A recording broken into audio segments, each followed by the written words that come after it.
Bueno, vamos a hablar un poco acerca de la administración y la gerencia en los servicios de fisioterapia, un aspecto que ustedes deben tener presente en todos estos procesos referidos a la administración. Miremos entonces un poco, recordando que la administración hace parte de la cooperación, pues entonces ya nos encontramos con la empresa y la empresa se convierte en una organización integrada por elementos humanos referidos ellos al talento humano que van a respaldar a la institución, recursos técnicos y recursos materiales. Siempre tenemos que tener claro que esa empresa me va a dar una utilidad y esa utilidad puede ser financiera o puede ser una utilidad social de acuerdo al tipo de empresa que yo vaya a constituir. Y esa empresa debe estar coordinada por un administrador o por un líder. Ese líder o ese administrador es quien va a tomar las decisiones para la consecución de los objetivos de la entidad para que fuera creada. Por ejemplo, vamos a una empresa de zapatos. El objetivo de la empresa de zapatos era vender zapatos, no elaborarlos, simplemente venderlos. Entonces el administrador o líder de esa empresa tendrá que vender zapatos, ¿sí? Si esa empresa de zapatos después dice, bueno, pero yo también los puedo hacer, entonces sus objetivos serán hacer los zapatos y vender los zapatos, ¿sí? De alguna forma todas las empresas tienen una serie de objetivos y ustedes tienen que tener los objetivos muy claros de la empresa que vayan a empezar a conformar. Yo no les doy una orientación en este curso sobre vayan a conseguir empleo. Yo les doy una orientación y quizás una motivación mayor hacia creen su propia empresa, con todas las dificultades que pudiese tener, pero la invitación es a que la creen, no a que presenten una hoja de vida para que sean empleados, sino que ustedes sean sus jefes y sean los trabajadores que van a sacar adelante sus empresas. Bueno, dentro de las empresas, lo importante es que ustedes formen un equipo adecuado de trabajo. Y adicionalmente, cuando yo conformo un equipo de trabajo, pues entonces ya puedo hablar de que una empresa en términos de derecho es una entidad jurídica, o sea, ya tiene un nombre jurídico.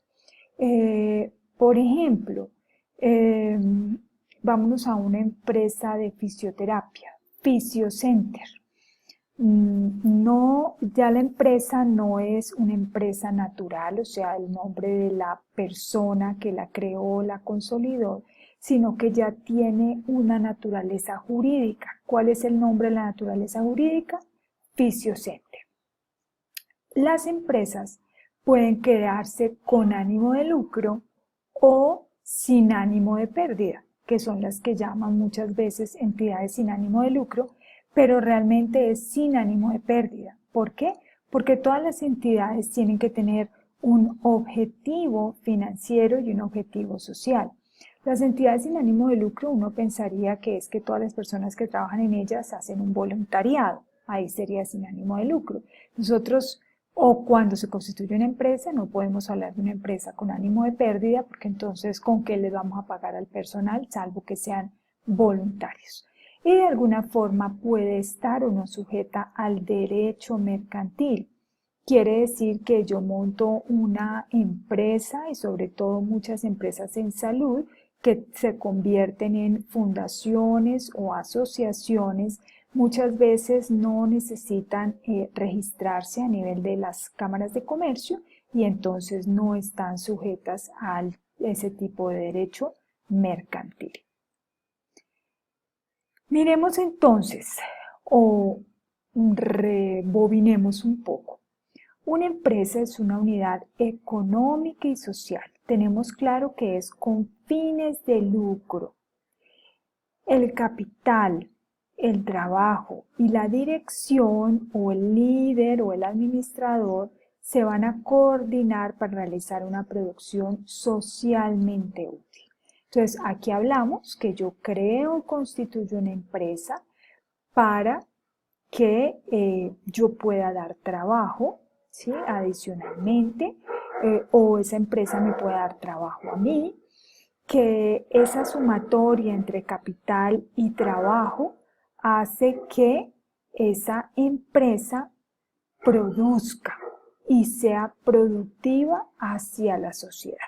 Si volvemos a la empresa de zapatos, muchas empresas de zapatos se crearon porque las personas no utilizaban zapatos. Entonces era como un medio de protección.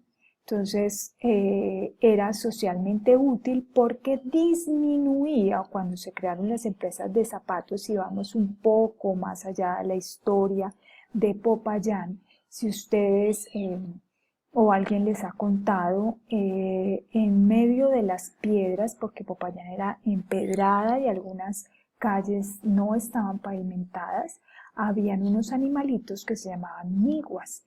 Esas niguas se metían en medio de las uñas de los pies y producían muchísimo dolor y adicionalmente pues muchas infecciones.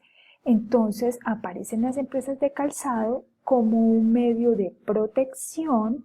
¿Para qué? Para que a la persona no se le metiera las niguas en los pies, o sea que era socialmente útil.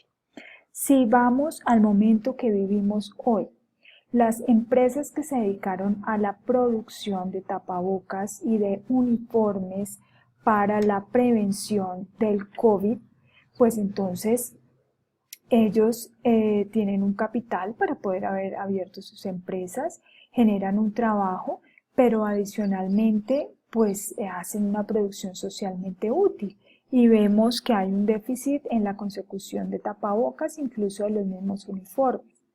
Entonces, este tipo de empresas o las que yo genere, lo importante es que yo genere un cambio hacia la sociedad y que ayude a la sociedad. Ahí quizás se me va a devolver ese capital que yo invertí y puedo tener mucho éxito la empresa. Estas son algunas de las empresas. Ya no sé si sean grandes o pequeñas. Por ejemplo, aquí tenemos Starbucks y ante esta situación no sabemos qué vaya a pasar por Starbucks.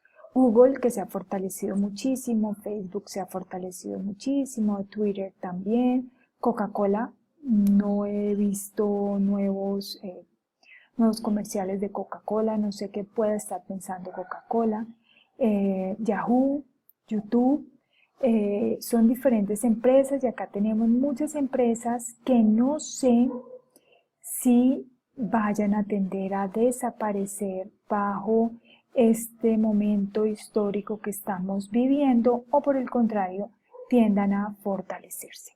Tenemos la Universidad del Cauca. La Universidad del Cauca es una empresa enfocada en la venta de la educación y de alguna forma también enfocada en comprar recursos para la educación. Y aquí les he traído una empresa de fisioterapia llamada soloficio.com. Ya con este nombre, entonces entendemos que tiene algún componente virtual, seguramente por el .com, o seguramente esta será una página electrónica donde se haga toda la promoción de esta empresa, pero ya es una empresa que está en el medio digital. Bueno, fundamental entonces en esta situación que estamos viviendo, entonces me tomé a la tarea de empezar a revisar todo lo que había en torno a la fisioterapia digital o a la fisioterapia virtual o a la telerehabilitación. Resulta que ya desde el 2012 y quizás un poco antes, ya empezaban a haber equipos para hacer telerehabilitación domiciliaria en pacientes con daño cerebral donde se les dejaban toda una serie de indicaciones, el paciente hacía su trabajo frente a un televisor con unos comandos específicos para que hiciera su proceso de rehabilitación. Tenemos estos servicios en Asistirte IPS y dice telemedicina y telerehabilitación, servicios integrales de salud, y hay dos IPS con 2 sedes en Ibagué y Bogotá. Y esta fisioterapia virtual que dice durante la cuarentena quédate en casa, entonces ya está más enfocada al tiempo que estamos viviendo. Entonces son diferentes empresas que empiezan a innovar de acuerdo al momento que se está teniendo presente.